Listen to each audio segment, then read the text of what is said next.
News 28 मराठीमध्ये आपले स्वागत आहे। आजच्या मोठ्या बातम्यांबद्दल बोलूया।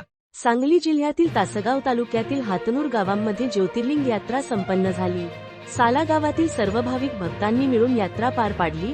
तसेच शासनकाठी मिरवणूक या यात्रेसाठी मोठे देणगीदार माणिक शिवाजी पाटणकर, श्रीमती सुमन आबासो काटकर, भागवत शंकर साळुंखे, तसेच सुखदेव दत्तू साळुंखे, तसेच बंडू निवृत्ती सुतार, तसेच विश्वास लालासो फडतरे, गोविंद साळुंखे बर, विठोबा साळुंखे, बबन दत्तू साळुंखे, प्रकाश हनुमंत साळुंखे, गोरखनाथ शामराव जगताप, दत्तात्रय नारायण जगताप या देणगीदारांनी मोठ्या प्रमाणात देणगी देऊन यात्रेमध्ये मोठा सहभाग घेतला आणि यांच्या देणगी स्वरूपाच्या यातून यात्रा मोठ्या धामधूम मध्ये साजरी करण्यात आली।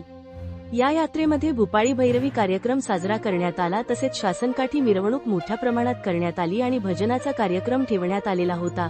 अशा स्वरूपात हातनूर मध्ये ज्योतिबाची यात्रा मोठ्या जल्लोषात साजरी करण्यात आली।